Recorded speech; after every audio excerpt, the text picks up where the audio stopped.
स्वागत है आपका हमारे खास कार्यक्रम महायुद्ध में। बात करेंगे ईरान की और इजराइल की और यूएस की जो कॉन्फ्लिक्ट मिडिल ईस्ट में चलती हुई दिख रही उसकी बात करेंगे। और सबसे पहले बात करेंगे अमेरिका और इजराइल की ओर से ईरान पर हमले लगातार जारी हैं और इन हमलों के बीच ईरान के सर्वोच्च नेता आयतुल्लाह अली खामेनेई की मौत की खबर ने पूरे क्षेत्र में तनाव चरम पर पहुंचा दिया है। खामेनेई की मौत के बाद ईरान में 40 दिन के राष्ट्रीय शोक का ऐलान किया गया है। ईरान सरकार ने कड़ा बयान जारी करते हुए कहा है कि खामेनेई की मौत का बदला लिया जाएगा। ईरान ने नई नेतृत्व व्यवस्था का भी ऐलान कर दिया है। अली रजा आरफी को कार्यकारी लीडर बनाए जाने की घोषणा की गई है।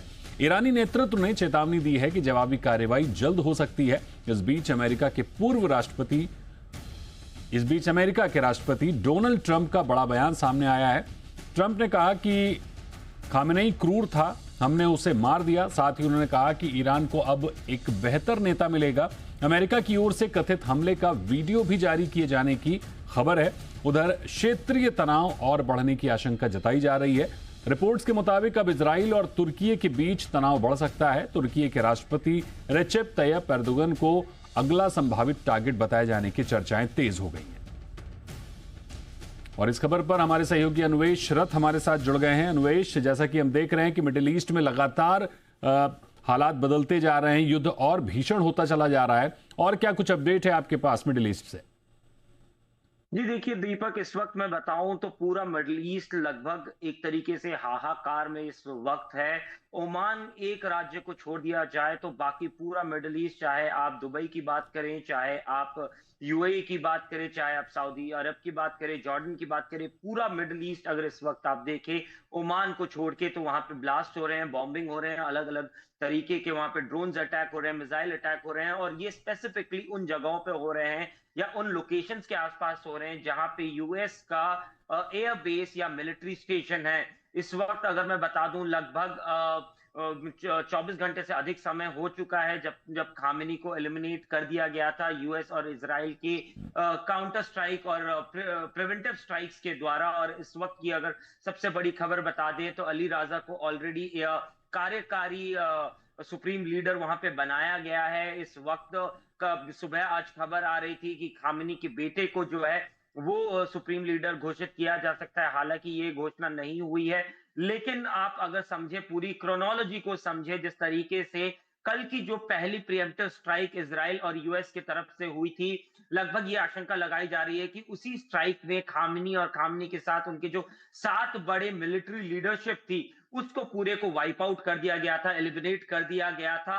उसके बाद देर रात लगभग रात के हिंदुस्तानी समय के रात 12 बजे के आसपास ये खबर आना शुरू हो गया था कि शायद खामेनी को एलिमिनेट कर दिया गया है। लेकिन अगर आप देखें आज सुबह जिस तरीके से ये खबर को पुख्ता जानकारी दी गई ईरान की तरफ से, उनके जो national bulletin and national news channels हैं उन लोगों ने ये खबर को प्रसारित किया कि खामेनी अब नहीं रहे, तो लगभग एक 20 से 22 घंटे का पूरी तरीके से समय लिया गया। इस समय में वो जो वैक्यूम क्रिएट हुआ था, जो पूरी टॉप लीडरशिप खत्म हो गई थी, उस वैक्यूम को किस तरीके से भरा जाए, मैं आपको अपने दर्शकों को बताना चाहूंगा कि ऑलरेडी ईरान में एक स्टैंड बाय प्लान बनाया गया था कि अगर इस तरीके का कोई विपरीत परिस्थिति होता है तो उसको किस तरीके से टैकल किया जाएगा, नई लीडरशिप को किस तरीके से लाया जाएगा।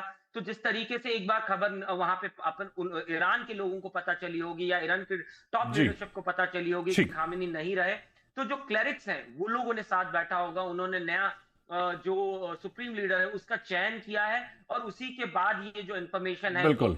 खामेनी नहीं रहे बाहर आई होगी। इस वक्त की ताजा जानकारी बताया जाए तो लगातार यूएस और इसराइल जो है वो स्ट्राइक ईरान पे कर रहा है, वहीं ईरान जो है यूएस के मिलिट्री बेसिस और इसराइल पे लगातार स्ट्राइक कर रहा है और इसको काउंटर और एंटी काउंटर दोनों किया जा ठीक। रहा है। जी बिल्कुल अन्वेश, इस पूरे मामले को भारत किस तरह से देख रहा है?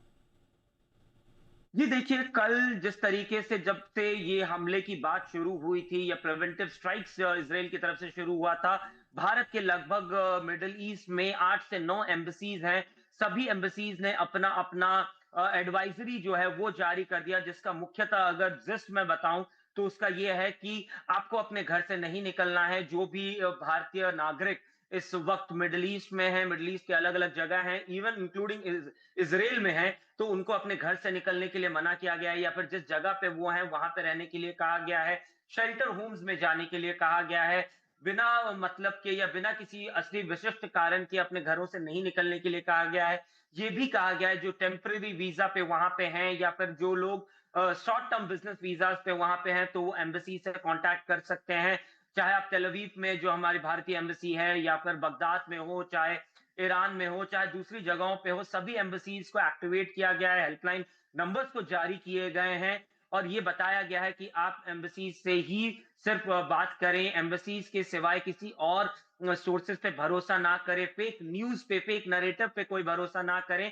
वहीं पे जो विदेशी जो भारत में फंस चुके हैं या फिर भारत से वो लोग जाने वाले थे, लेकिन क्योंकि फ्लाइट्स ऑलरेडी बैन हो चुके हैं, लगभग 440 से अधिक फ्लाइट जो है वो भारत में आज कैंसिल हुई है। कल भी लगभग कुछ इसी तरीके के नंबर्स थे जब फ्लाइट कैंसिल हो गए थे भारत से, क्योंकि ज्यादातर आमुतन जो वेस्ट की तरफ फ्लाइट जाती है भारत से, वो मिडिल ईस्ट के होते हुए जाती है, लेकिन इस क्राइसिस के वजह से वो सारी इंटरनेशनल फ्लाइट्स कैंसिल हो चुकी हैं, जिसके वजह से जो लोग ऑलरेडी भारत में हैं उनको भारत से वीजाज एक्सटेंशन की बात कही गई है, और सभी एम्बेसीज जो भारत में हैं उनको भी रीच आउट किया गया है। वहीं पे बिल्कुल जो हमारी एम्बेसीज मिडिल ईस्ट में है और बाकी जगहों पे है, वो लोग भी अपना काम कर रहे हैं। ठीक बात है। अनुवेश, आप पूरे मामले पर खबर नजर बनाए रखिए, आपसे जुड़ेंगे। फिलहाल बहुत शुक्रिया आपका।